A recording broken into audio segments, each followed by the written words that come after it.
Setiap melewati jalanan di seberang kos putri itu, batinku mendadak jadi sentimental. Selalu saja Champagne Supernova mengalun sebagai soundtrack di kepala. Gerak langkah seolah slow-mo, seirama dengan munculnya bait lirik Karapan Noel yang begitu kontemplatif.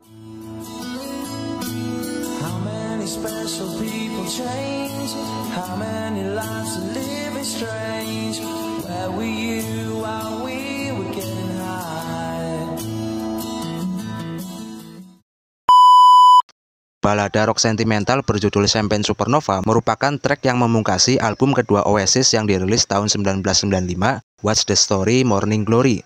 Seperti kebanyakan lagunya Oasis, Champagne Supernova lahir dari tangan dingin seorang Noel Gallagher yang begitu piawai menyelundupkan emosi terdalam manusia ke dalam lagunya.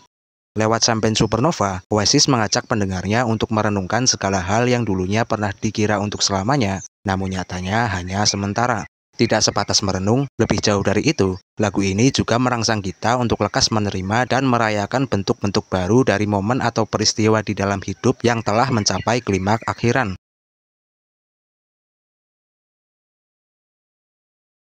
Lebih kurang 3 dekade yang lalu, Noel Gallagher menulis lagu ini. Konon, pada malam itu, Noel baru saja diusir dari kosan karena kelewat sering mabuk-mabukan dan bikin onar. Setelah angkat kaki dari kosan, Noel menginap di sebuah hotel. Noel yang saat itu dalam keadaan mabuk, ketimbang merasa sepi sendirian di hotel, dia memutuskan untuk melipir mampir ke kos seorang gadis bernama Meg Matthew yang sepertinya lagi didekati Noel. Jadi yang sekilas ku baca sih, ceritanya Mbak Meg sebenarnya teman satu kos Rebecca De Ruvo, presenter MTV yang saat itu masih dikencani Noel. Tapi kemudian, Noel milih ninggalin Rebecca demi mendapatkan Meg. Noel menikahi Meg dan gadis itu kemudian menyandang gelar ibu negara Britpop sebelum akhirnya dikudeta usai mereka bercerai karena Noel kepergok selingkuh sama perempuan berkebangsaan Skotlandia bernama Sarah McDonald. Yah, namanya juga rockstar. Tapi di malam itu, agaknya mereka belum berpacaran dan Noel hanya melabeli Meg sebagai sekedar teman. Di kosan itu, berdua mereka habiskan malam dengan mendengarkan album barunya Pixies. Karena lagi teler, Noel mengira judul yang tertera di sampulnya tertulis Supernova. Padahal aslinya, album Pixies tersebut berjudul Bossa Nova. Sambil dengerin lagu-lagunya Pixies, kebetulan televisi yang menyala di hadapan mereka sedang nayangin dokumenter pembuatan champagne di Prancis. Bermula dari kedua hal itulah, salah mengira judul albumnya Pixies dan nontonin dokumenter pembuatan champagne di Prancis, Noel mendapat wangsit. Baginya terdengar brilian saat ia coba memadukan frasa Supernova dengan champagne sebagai sebuah kalimat terpadu. Tanpa basa-basi, detik itu juga Noel mengeksekusinya. Sebelum kelupaan, Noel segera menuliskan sebagian liriknya di saat itu juga. Pondasi yang dirancangnya selagi mabuk itu kemudian dibawa ke studio dan diolah bareng-bareng sama personil Oasis yang lain hingga terlahirlah tembang balada Champagne Supernova yang sempurna memungkasi What's the Story, Morning Glory. Champagne merupakan sejenis wine yang konon satu yang tertua dalam sejarah permabukan dunia. Minuman ini sering disajikan di momen-momen khusus yang identik dengan perayaan, seperti pergantian tahun, pernikahan, atau pesta-pesta serupa lainnya. Minuman ini hadir untuk menggenapkan suasana yang penuh hura-hura dan tentu saja berlandaskan sukacita. Tetapi, yang justru dirayakan dengan champagne di lagunya Oasis ini bukanlah kegembiraan, melainkan supernova, sebuah fenomena alam yang menandai berakhirnya riwayat suatu bintang. Konon, supernova terjadi ketika fusi nuklir dari suatu bintang tidak dapat menahan inti dari gravitasinya sehingga berujung runtuh dan meledak. Ledakan yang maha dahsyat itu menyebabkan bintang tersebut bersinar dengan sangat cemerlang. Saking cemerlangnya, bahkan kecemerlangan ledakan itu melebihi 1 miliar kali dari cahaya yang semula bisa dipancarkan bintang tersebut. Tapi kecemerlangan itu hanya berlangsung sesaat karena sekian minggu setelahnya, bintang tersebut bakal meredup sekaligus lenyap dari galaksi. Pertanyaannya, apa kira-kira hal atau kejadian di dalam hidup yang rentan untuk meledak dengan begitu indahnya hanya untuk meredup kemudian? Jawabannya tersaji dalam vers pertama. Sedari awal lagu ini langsung menstimulasi pendengarnya untuk berkontemplasi melalui sajian pertanyaan-pertanyaan retrospektif. Sejenis pertanyaan yang ketika dilontarkan, dengan sendirinya memunculkan entah sekian wajah-wajah familiar atau peristiwa-peristiwa tertentu yang sialnya kini terasa ganjil saat kembali dikenang.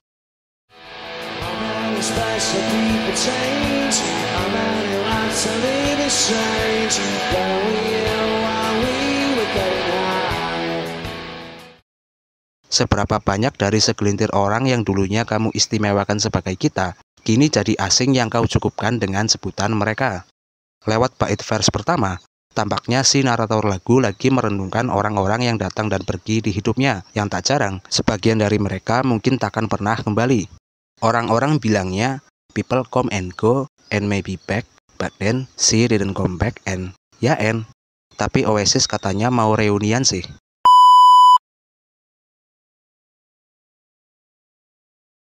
Ya, sesuatu dalam hidup yang meledak dengan begitu indahnya hanya untuk meredup kemudian, merupakan hal yang sangat lumrah dijumpai di dalam hubungan interpersonal. Kita bisa merangkum bait vers pertama ini menjadi sebuah konsep tentang kehilangan. Manusia biasa mana yang sudi ditimpa kehilangan? Nggak ada yang mau kurasa. Karena makhluk fana dengan segenap kerapuhan batinnya ini nggak bakal siap head to head dengan kehilangan. Mau setabah apapun, kehilangan nggak pernah gagal bikin kaget manusia. Kau tahu sendiri, kehilangan selalu muncul tepat dari titik buta, pada waktu tak terduga, berlangsung tiba-tiba, tanpa aba-aba dan tahu-tahu terjadi begitu saja. Nggak nyangka, itulah respon kita. Ketika kehilangan bertamu menyapa, manusia bakal linglung dibuatnya. Sekian waktu cuma terpaku merana, meratapi akhir sedih sebuah peristiwa. Dan kehilangan itu bisa dengan kejamnya bikin hidup mendadak terasa janggal untuk dijalani.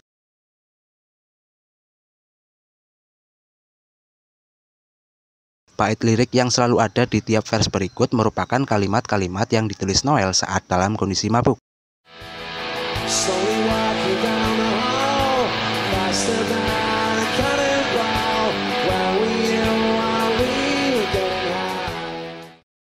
Oleh banyak kritikus, bait lirik tersebut dipandang meaningless karena terdengar sangat ambigu dan menggelikan. Noel sendiri dalam sebuah wawancara mengakui bahwa mungkin dirinya nggak memahami arti atau makna dari lirik yang ditulisnya saat mabuk tersebut. Memang, beberapa kata di liriknya itu tidak bermakna apa-apa. Saat itu kebetulan saya mendadak keingat sama karakter Bracket the Butler yang muncul di serial televisi anak-anak Inggris, entah itu Cumberwitch Green atau Chipley atau apalah, saya lupa persisnya. Tapi yang jelas, si karakter ini biasanya membutuhkan waktu sekitar 20 menitan untuk berjalan menyusuri lorong. Makanya lirik yang kutulis,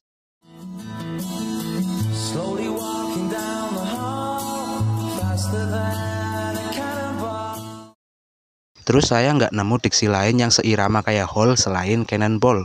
Jadi ya udah, itu aja yang kutulis, biar berima saja. Dalam wawancaranya yang lain di tahun 2009, Noel mengungkapkan, dulu pernah ada seorang penulis yang mencecar lirik Champagne Supernova. Si penulis ini berkata padaku bahwa satu hal yang menghalangi lagu ini menjadi sebuah klasik adalah liriknya yang sangat konyol. Saya meresponnya, apa maksudmu? Terus si penulis itu mengatakan, ini loh, slowly walking down the hall faster than a cannonball. Apa coba maksudnya?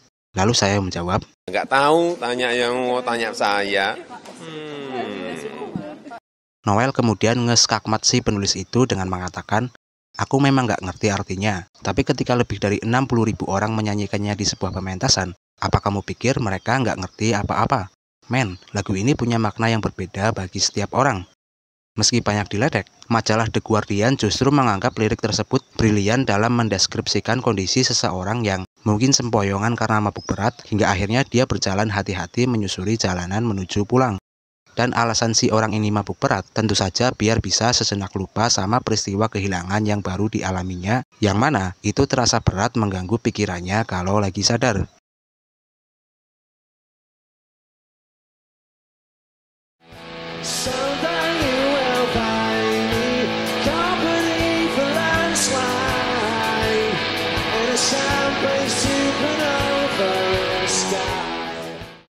Terkait bait chorus tersebut, Noel menjelaskan, itu mungkin lirik paling psikedelik yang pernah saya rasakan.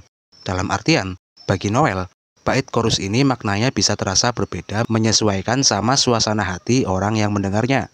Misal, bagi orang yang baru kehilangan orang tersayang, dan saat itu suasana hatinya lagi muram karena belum bisa menerima, maka bisa saja pas dengerin lirik tersebut rasanya seperti lehermu tercekik. Atau misal, kalau peristiwa kehilangan itu udah lama terjadinya dan kini kamu baik-baik saja menerima semuanya, pas dengerin lagunya dan keinget wajah-wajah yang telah jauh perginya, barangkali liriknya akan memicu perasaan lega di hati.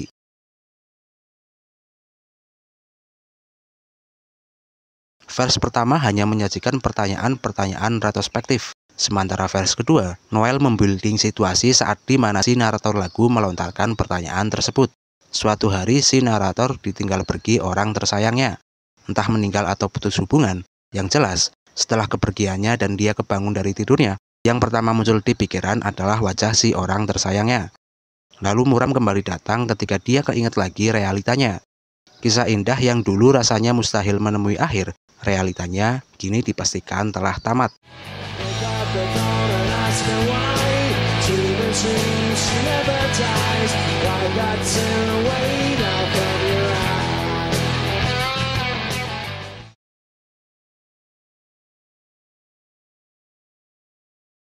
Satu sisi kita tahu, sangat tahu malahan, bahwa di kenyataan, sesuatu yang telah hilang itu sudah nggak ada. Tapi sialnya, kita terus saja beranggapan atau berharap kalau sesuatu itu masih milik kita. Ujungnya apa? Tabrakan antara yang fiksi dengan yang fakta, bikin kita stuck di situ-situ aja. Kita masih saja berupaya untuk menjangkau lagi sesuatu yang sudah jauh perginya. Padahal, kondisi aslinya, meminjam analoginya Adriano Colpi, itu seperti membanting bola kempes, mustahil bakal balik mantul ke atas. Suka atau tidak, manusia nggak punya kuasa untuk nolak dan bilang jangan.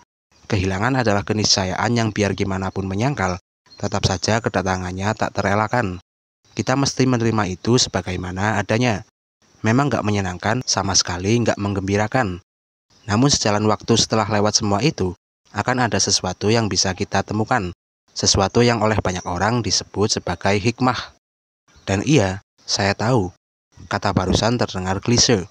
Tapi kadang di dalam sebuah klise sialnya mengandung kebenaran.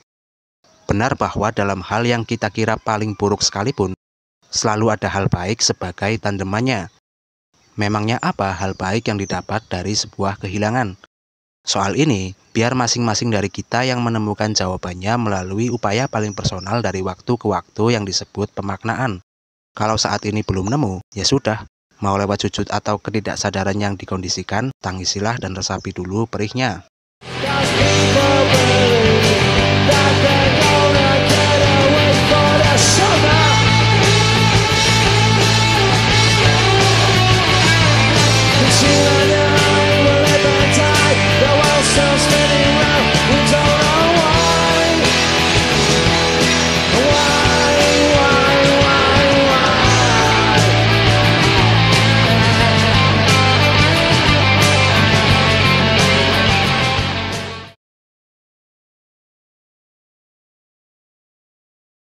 Jauh hari sebelum Champagne Supernova menjelma menjadi tembang yang menghadirkan perasaan lega bagi siapapun yang mendengarnya, di tahun awal perilisannya, Noel sempat memberikan konteks tentang apa supernova yang dia maksudkan. Saat diwawancarai NMI tahun 1995, Noel mengatakan, lagu ini sedikit epik.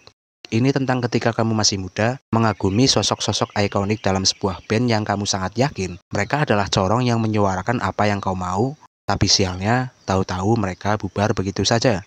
Demikianlah, lewat Champagne Supernova, semulanya Noel memotret fenomena-fenomena di dunia musik yang cukup lumrah terjadi namun tetap mengagetkan saat terjadi.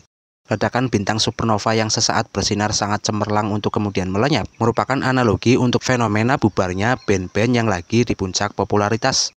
Noel memberi contoh, Sex Pistols misalkan. Sebagai remaja yang tumbuh mendengarkan musik-musik mereka, saya selalu percaya bahwa Sex Pistols pasti akan menaklukkan dunia dan membunuh status quo di dalam prosesnya. Punk rock seharusnya menjadi revolusi, tetapi apa yang terjadi? Mereka tamat terlalu dini. Tidak hanya Sex Pistols tentu saja, baik di era sebelum atau sesudah mereka, ada sekian band besar yang nasibnya serupa. Saat lagi di puncak kejayaan, saat lagi dieluk-elukan, tiba-tiba mereka mengejutkan publik entah dengan kematian personilnya atau perselisihan internal yang sebabkan band tersebut harus dibubarkan. The Beatles bubar saat British Invasion-nya berhasil bikin mata dunia tertuju pada mereka. Saat Beatlemania mendambakan mereka untuk terus bersama merilis lagu-lagu baru yang mengagumkan, ideal-ideal kesenian dari masing-masing personil The Beatles nyatanya saling bertabrakan satu sama lain. Wadah The Beatles kini dirasa terlalu sempit untuk menampung keseluruhan ideal yang digaungkan personilnya dan jika dipaksakan terus bersama, barangkali ujungnya cuma bakal mensubordinasi keotentikan khas antar masing-masing personil. Nirvana hanya 3 tahunan berdiri di puncak ketenaran. Rilisan Nevermind yang monumental di tahun 1991 itu segera melejitkan band grunge tersebut melipas arus mainstream dan mendominasi tangga lagu dunia. Namun April 1994, seluruh dunia gempar demi mendengar kabar bahwa sang rockstar kontroversial bernama Kurt Cobain ditemukan tewas bersimbah darah di kediaman rumah. Dan fenomena-fenomena semacam itu pastinya akan dialami juga oleh skena Manchester yang menjadi akar dari Britpop. Karenanya, Noel dalam wawancaranya bersama NME tersebut mengatakan, skena Manchester digadang-gadang bakal jadi subculture terbesar di muka bumi, tapi yang nyatanya bakal sama aja. Makanya ketika kami memulai Oasis, kami memutuskan untuk tidak menyuarakan apapun demi mewakili siapapun. Kami hanya akan menjadi band besar di dunia yang meninggalkan lagu-lagu bagus sebagai warisannya, pungkas Noel. Tembang balada Champagne Supernova bisa dibilang sebagai perwujudan kesadaran yang diamini oleh Noel bahwa popularitas yang digenggam Oasis di saat itu, cepat atau lambat pasti mencapai endingnya. Majalah Guardian mengulas Champagne Supernova sebagai sebuah lagu yang menawarkan batu nisan sempurna untuk kuburan hedonisme pertengahan 90-an yang angkuh.